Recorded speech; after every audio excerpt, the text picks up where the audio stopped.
Hello guys, welcome to my YouTube channel. आज मैं आपके लिए एक नया टॉपिक लेकर आई हूँ जिसका नाम है सेल डिवीज़न। सेल डिवीज़न क्या होती है? सेल डिवीज़न एक ऐसा प्रोसेस है जिससे एक सिंगल सेल जो है मल्टी सेलुलर ऑर्गेनिज्म में कन्वर्ट होता है। आपको पता है कि जितने भी लिविंग ऑर्गेनिजम्स हैं, जैसे कि ह्यूमन बींग्स है, बैक्टीरिया है, प्लांट्स है, जो जितने भी लिविंग ऑर्गेनिज्म है वे अपनी लाइफ एक सिंगल सेल से स्टार्ट करती है। एक सिंगल सेल डिवाइड होके, मल्टीप्लाई होके और रिप्रोड्यूस करके एक मल्टी सेलुलर ऑर्गेनिज्म में ऑर्गेनाइज करता है, खुद को कन्वर्ट करता है। ठीक है। ये किस तरह से मल्टी सेलुलर ऑर्गेनिज्म में कन्वर्ट होता है, इसके पीछे का रीज़न जो है वो है सेल डिवीज़न। सेल डिवीज़न कैसे होती है? इसमें एक सिंगल सेल जो है वो दो में डिवाइड होता है, फिर जो दो सेल है फिर आगे वो चार में डिवाइड होते हैं। इस प्रकार जो है बहुत सारे सेल्स बन जाते हैं और उससे मल्टी सेलुलर ऑर्गेनिज्म की फॉर्मेशन होती है। ठीक है।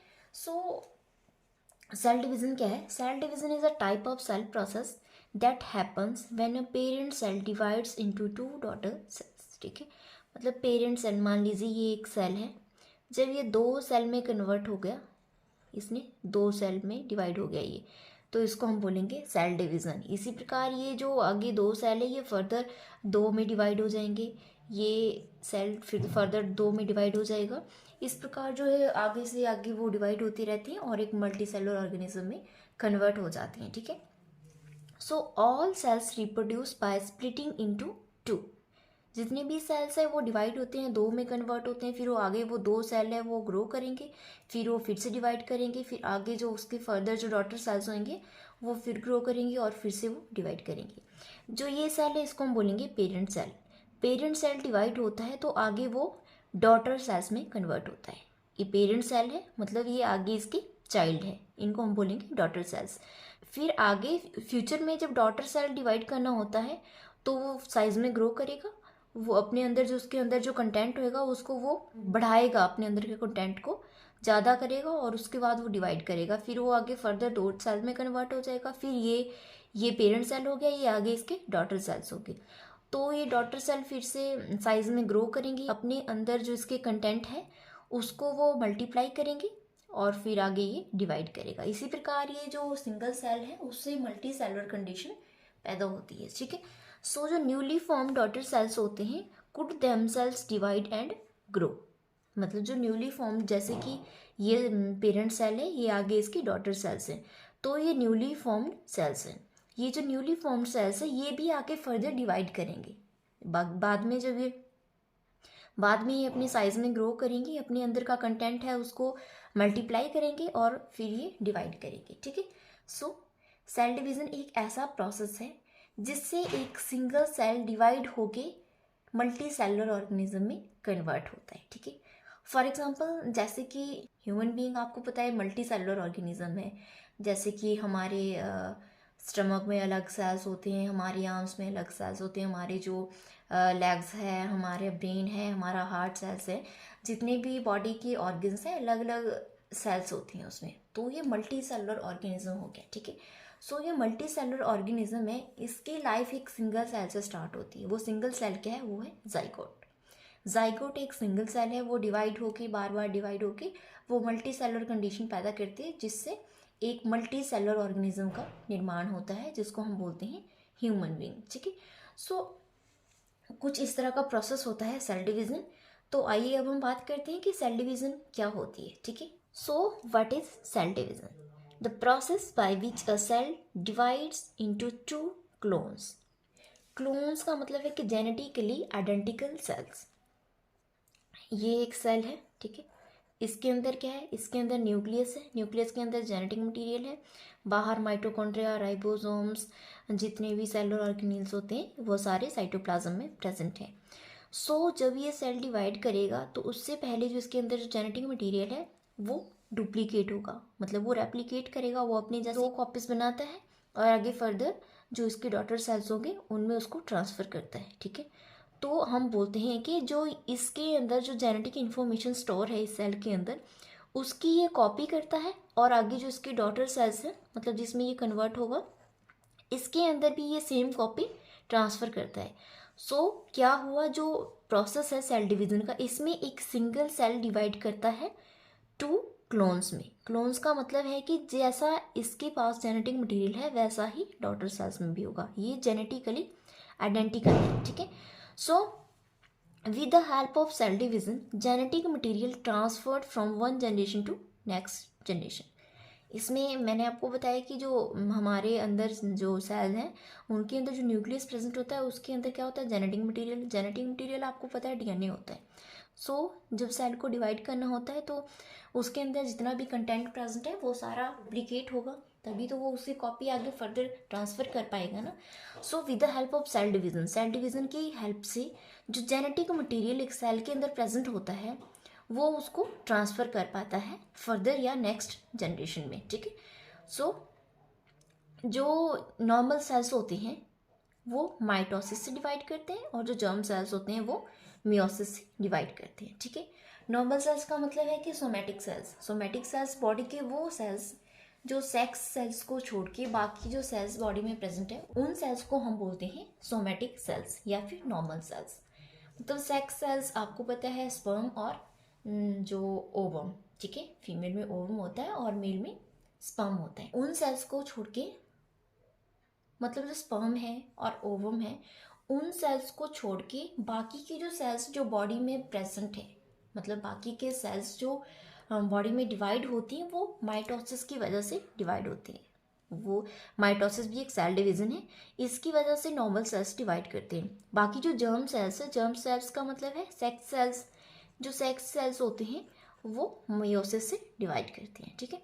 सो जब सेल ने डिवाइड होना होता है तो उसके अंदर जितना भी मटेरियल प्रेजेंट होता है वो उसको क्या करता है, उसको भी तो आगे फर्दर भेजना है ना, ट्रांसफ़र करना है नेक्स्ट जनरेशन में। तो वो अपने अंदर का जो मटेरियल है उसके अंदर जो कंटेंट प्रेजेंट है उसको भी वो डुप्लीकेट करेगा, उसकी वो कॉपी बनाएगा, उसको वो अगली जनरेशन में ट्रांसफ़र करेगा।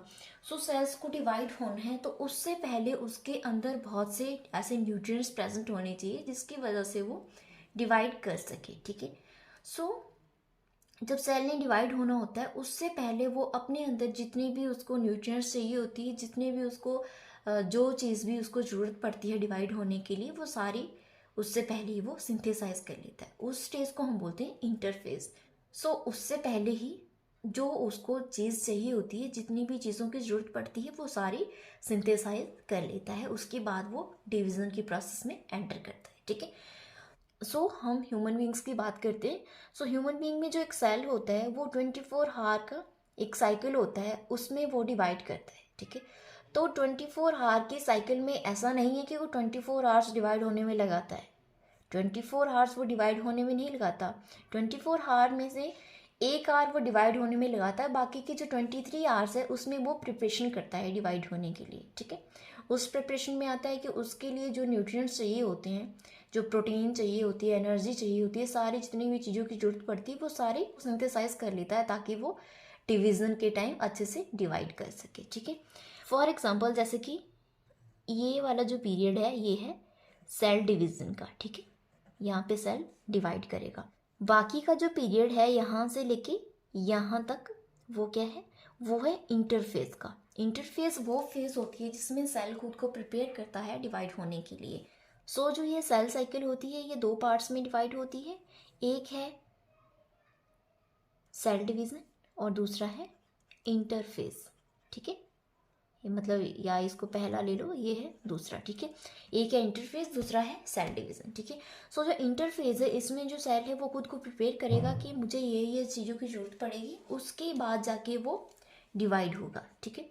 फॉर एग्ज़ाम्पल हम कहीं शादी अटेंड करने जा रहे हैं किसी खास रिलेटिव की, तो उससे पहले हमें बहुत सारी शॉपिंग करनी होती है, हमें बहुत सारी चीज़ें लेनी होती है, वहाँ पे जो शगुन लगाना है उसकी तैयारियाँ करनी होती है।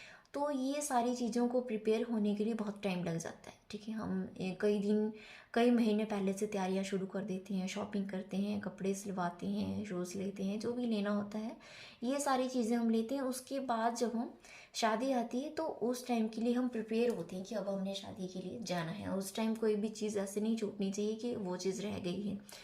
तो जो ये शादी है ये है सेल डिवीज़न। जो हमने तैयारियां की कई महीने पहले से वो है इंटरफेज। एक सिंपल सा एग्जांपल मैं आपको और देती हूँ, ठीक है। फॉर एग्जांपल एक क्रिकेटर है, ठीक है, वो एक सक्सेसफुल क्रिकेटर बनने से पहले उसने कितनी तैयारियां की उस सक्सेसफुल क्रिकेटर बनने के लिए, उसके पीछे की जो तैयारियां हैं वो कई महीने कई साल हो सकते हैं, ठीक है।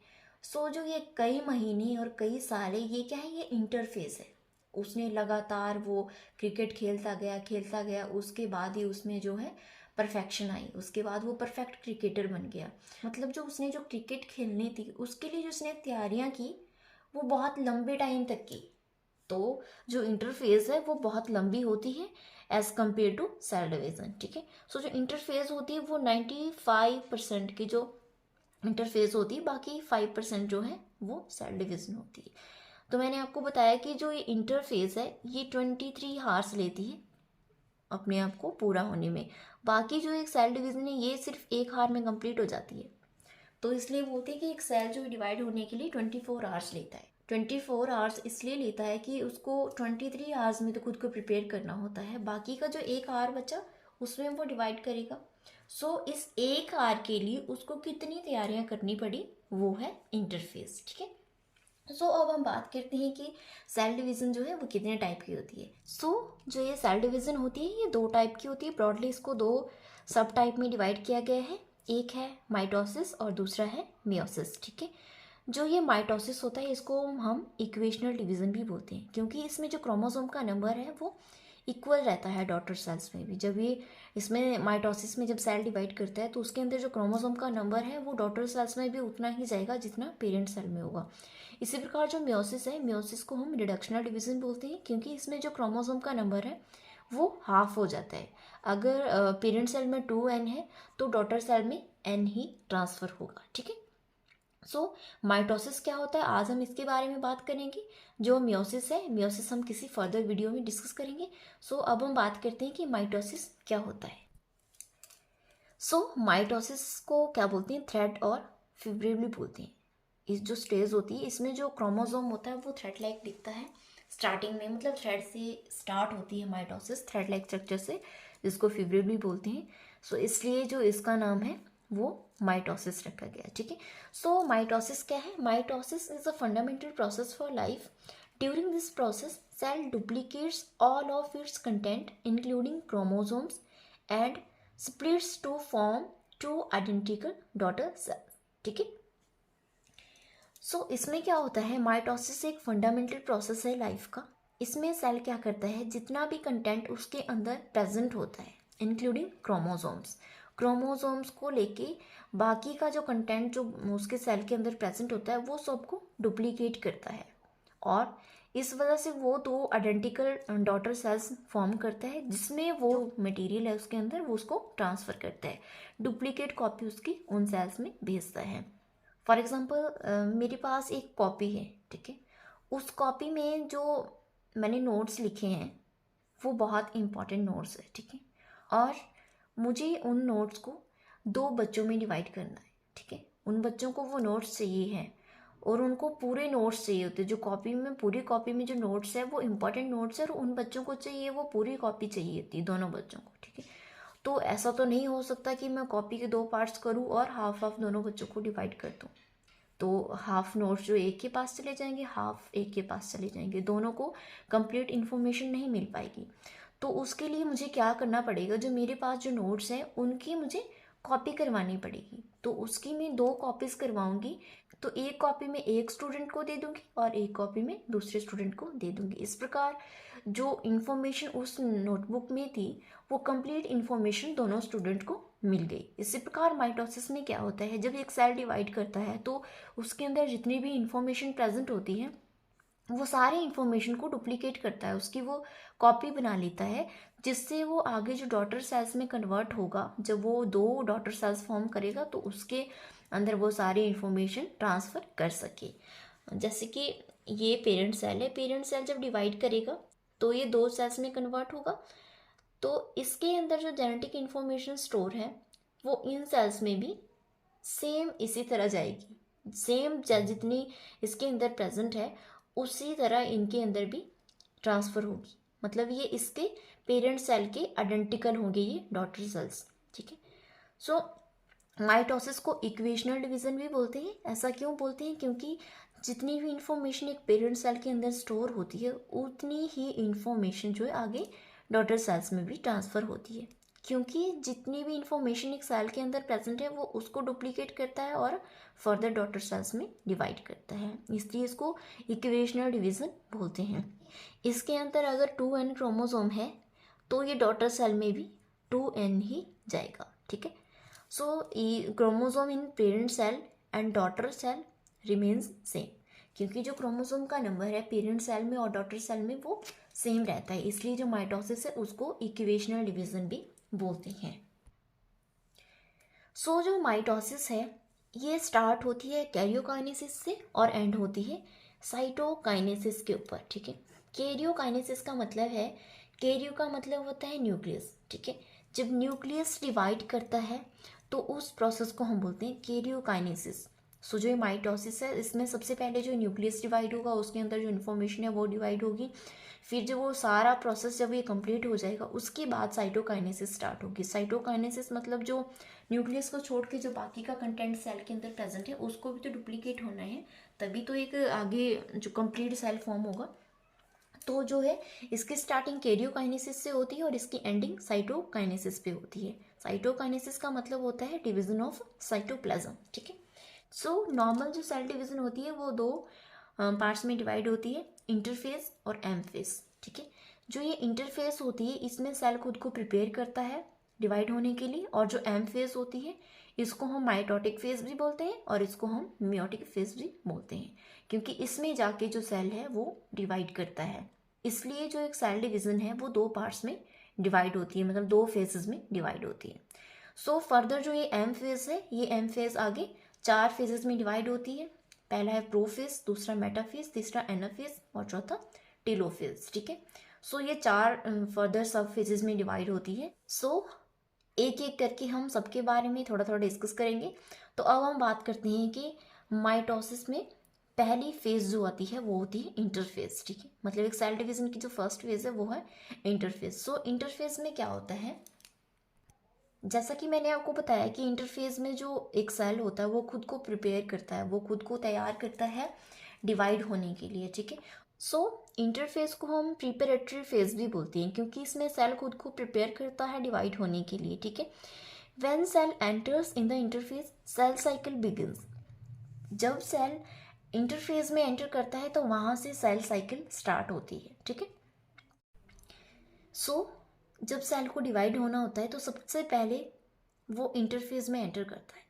मैंने आपको बताया कि जब सेल को डिवाइड होना होता है तो उससे पहले वो सारी चीज़ें जिसकी उसको ज़रूरत पड़ती है डिवीज़न के टाइम वो सारी सिंथेसाइज करता है, उसको वो एकोमोडेट करता है, और जो इन्फॉर्मेशन उसको ट्रांसफ़र करनी होती है फर्दर जनरेशन में उसको वो डुप्लीकेट करता है, उसकी वो कॉपी बनाता है।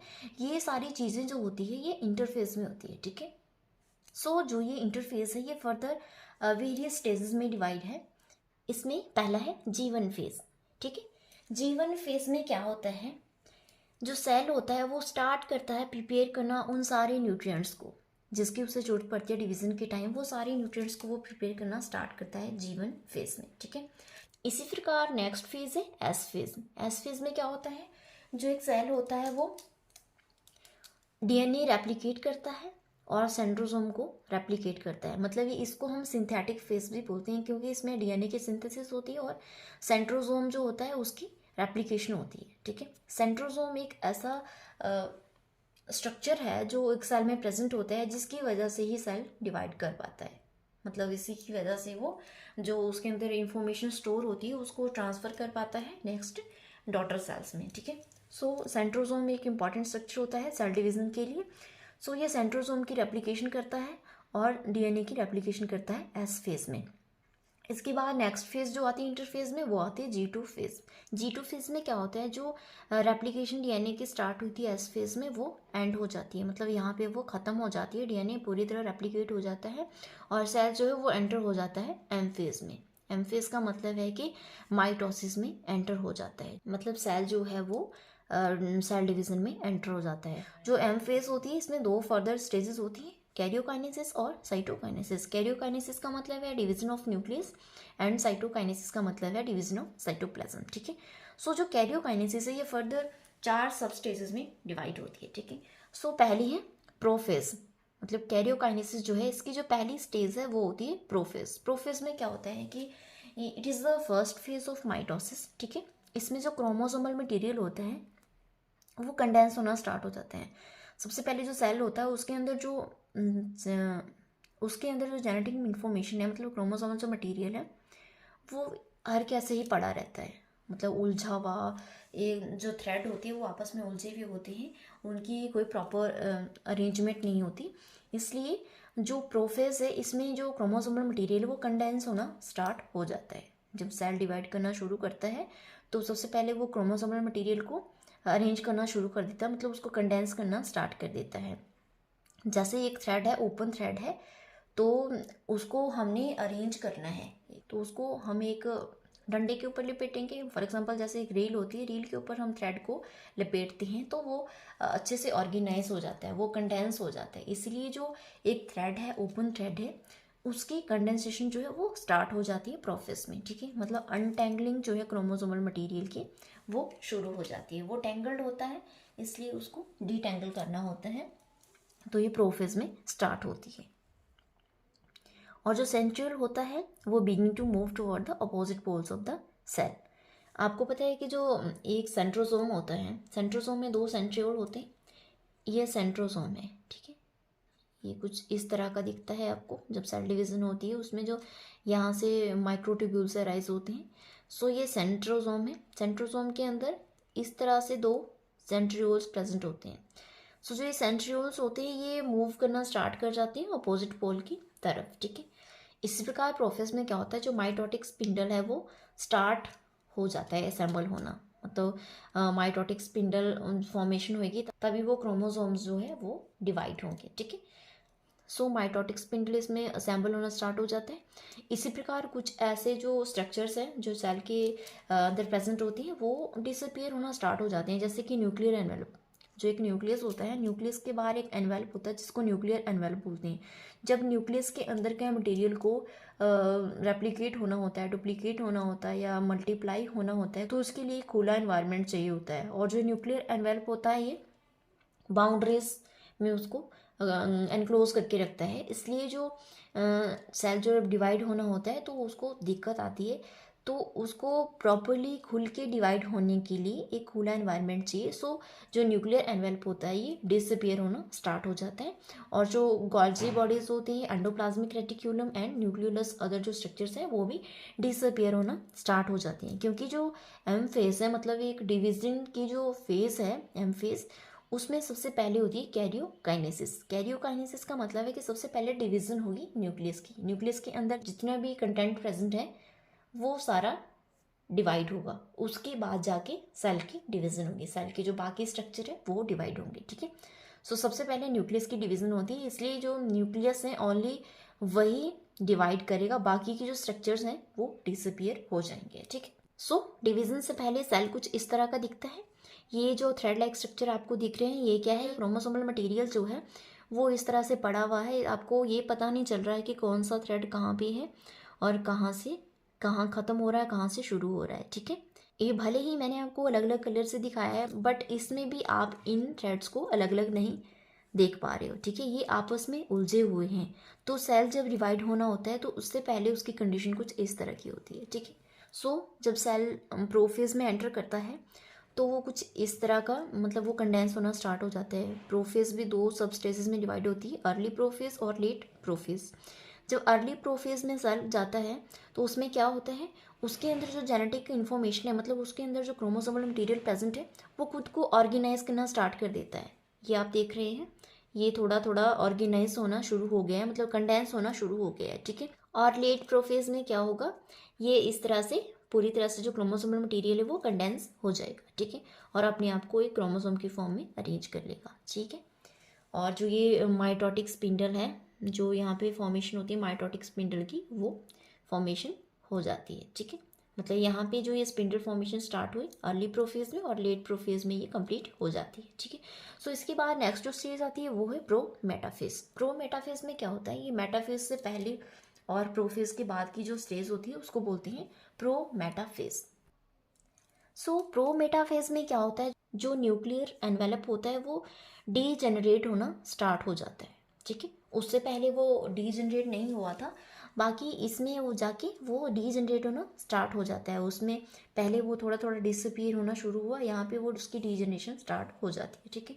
और जो माइक्रोट्यूब्यूल्स होते हैं, जो सेंट्रोसोम होता है उसमें से माइक्रोट्यूब्यूल्स अराइज होते हैं जो सेल डिवीज़न में हेल्प करते हैं, और उसमें से माइक्रोट्यूब्यूल की जो फॉर्मेशन होती है वो स्टार्ट हो जाती है, ठीक है। Microtubule start extending from the centromere to chromosome, ठीक है। जो क्रोमोसोम्स होती हैं उस साइड को वो माइक्रोट्यूब्यूल्स जो है वो स्टार्ट हो जाती है एक्सटेंड होना। और जो माइक्रोट्यूब्यूल्स होते हैं ये क्या होते हैं, ये प्रोटीनेसियस ट्यूब्स होती हैं जो हेल्प करती है क्रोमोसोम को मूव करने में।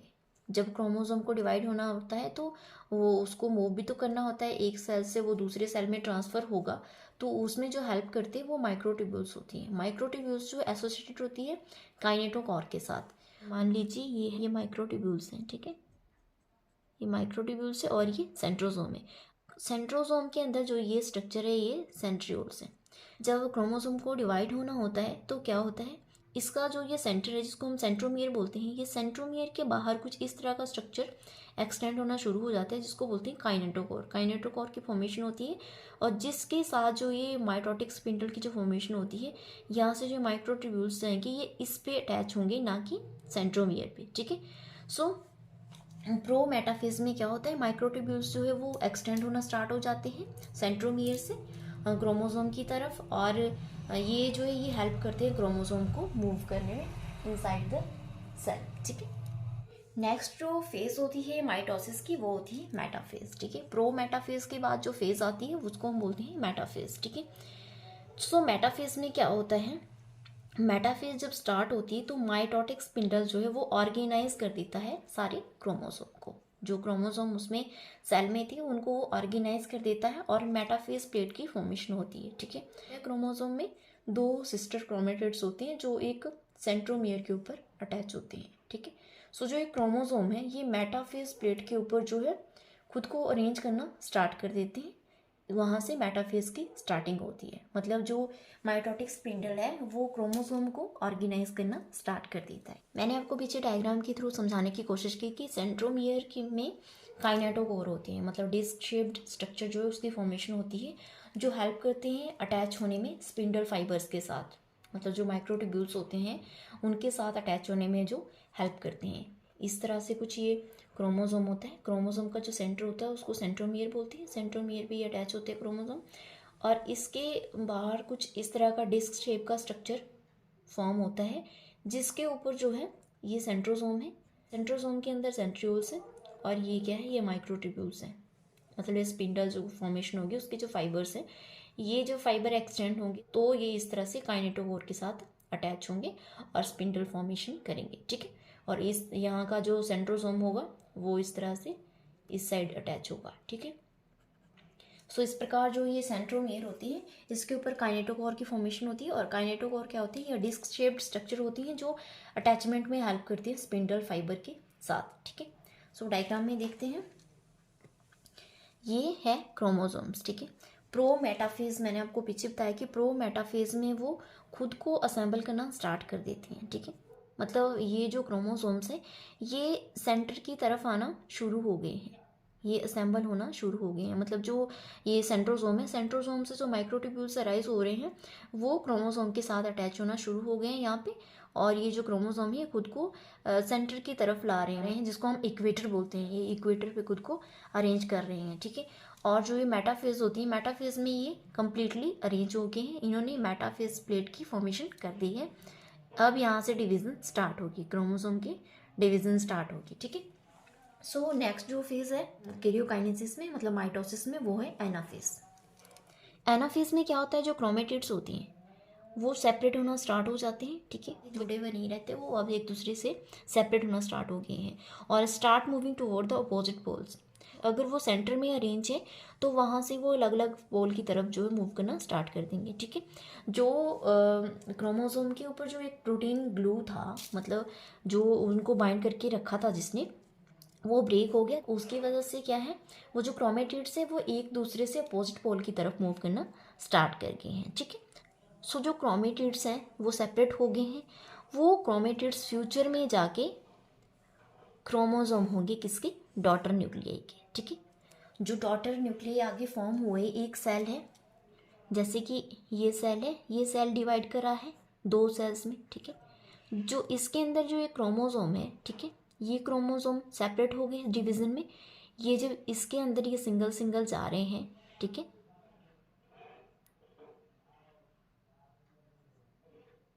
ये जो क्रोमोसोम है ये यहाँ से डिवाइड होके इसके अंदर चले गए हैं। तो जो इसके जो सिस्टर क्रोमेटिड इसके अंदर जा रहे हैं, ये फ्यूचर में इसके क्रोमोसोम्स होंगे, ठीक है। जैसे कि ये है क्रोमोसोम्स, ठीक है। सो ये है सिंगल क्रोमोसोम। ये क्रोमोसोम जो एनाफेज में जाता है, वहाँ पे क्या होता है, ये जो इसके जो क्रोमेटिड्स हैं, मतलब जो क्रोमोसोम के 2 पार्ट्स होते हैं उसको क्रोमेटिड्स बोलते हैं। ये जो क्रोमेटिड्स है ये मूव करना स्टार्ट कर देते हैं, मतलब ये सेपरेट हो जाएंगे, यहाँ से ये ब्रेक हो जाएगा और ये जो क्रोमेटिड है ये इस तरफ चला जाएगा, ये वाला क्रोमेटिड जो है वो इस तरफ आ जाएगा, ठीक है। ये जो प्रोसेस होता है ये एनाफेज में होता है, ठीक। सो जो ये क्रोमोसोम्स थे ये यहाँ पे अरेंज थे, एक इक्वेटर के ऊपर अरेंज थे, ठीक है। उसके बाद क्या हुआ, इसके बीच जो इनको जोड़ के रखा था जिस ग्लू ने, वो ब्रेक हो गया।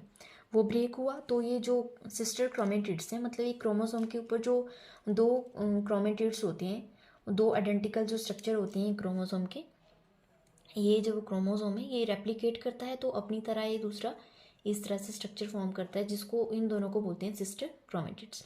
सो जो ये इनके बीच जो ग्लू है वो ब्रेक हो गया और ये सिस्टर क्रोमेटिड्स जो हैं ये सेपरेट होना स्टार्ट हो गए, ये जो अपोजिट पोल की तरफ मूव करना स्टार्ट कर गए, ठीक है। अब ये जो क्रोमोसोम के जो सिस्टर क्रोमेटिड्स हैं ये इस तरफ को आ जाएंगे, हाफ क्रोमोसोम इस तरफ और हाफ क्रोमोसोम इस तरफ चला जाएगा, ठीक है। और इसके बाद क्या होगा, जो सेल की जो ये बाहर की जो बाउंड्री है ये इसमें फ्यूरो बनना स्टार्ट हो जाएगा और इस प्रकार ये यहाँ से होते होते होते यहाँ पे मिल जाएगा और ये जो सेल है ये 2 ये सेपरेट हो जाएंगे, ठीक है। सो नेक्स्ट जो फेज है माइटोसिस की वो है टीलोफेज। टीलोफेज में क्या होता है, इसमें जो सेल है वो ऑलमोस्ट डिवाइड हो गया होता है। मैंने आपको बताया कि पीछे जो सिस्टर क्रोमेटिड्स है वो अलग अलग पोल की तरफ मूव हो गए, तो उसके बीच में सब कुछ डिवीज़न हो गई है। बस अब बाकी उसमें जो बाहर की जो बाउंड्री है उसमें फ्यूरो बनना है और उससे वो जो सेल है वो 2 में डिवाइड हो जाएगा। सो ऑलमोस्ट जो डिवीज़न वो हो चुकी है। So cell is almost divided, it starts to reestablish its normal cellular structure, ठीक है। मतलब जो इसका जो नॉर्मल सेलुलर स्ट्रक्चर है उसकी रीफॉर्मेशन स्टार्ट हो जाएगी। माइटोटिक स्पिंडल जो है वो ब्रेक हो जाएगा, वो 2 पार्ट्स में डिवाइड हो जाएगा, अलग अलग पोल की तरफ चले जाएंगे जो सेंट्रोसोम्स है, और जो 2 न्यूक्लियाई है वो फॉर्म हो जाएंगे। एक अलग सेट ऑफ क्रोमोसोम होगा एक में और एक में दूसरा सेट ऑफ क्रोमोसोम होगा, मतलब आइडेंटिकल स्ट्रक्चर्स होंगे दोनों में। जैसा हमने स्टार्टिंग में देखा था, जब क्रोमोसोम की डिवीज़न स्टार्ट नहीं हुई थी उससे पहले जब वो इंटरफेज में था तो वो उसमें जो क्रोमोसोम का स्ट्रक्चर था वो कुछ थ्रेड लाइक था, वो एक दूसरे के साथ टेंगल्ड थी, मतलब वो उलझे हुए थे। सो क्रोमोसोम जो है वो दोबारा से डीकंडेंस हो जाएगा, वो दोबारा से उसी तरह से अरेंज होगा, मतलब क्रोमोसोम जो है वो डीकंडेंस होगा और जो इसकी जो आइडेंटिटी है वो लूज़ कर देगा। मतलब ये क्रोमोसोम ऐसे नहीं दिखेगा जैसे आपको दिखता है, इस तरह से नहीं दिखेगा।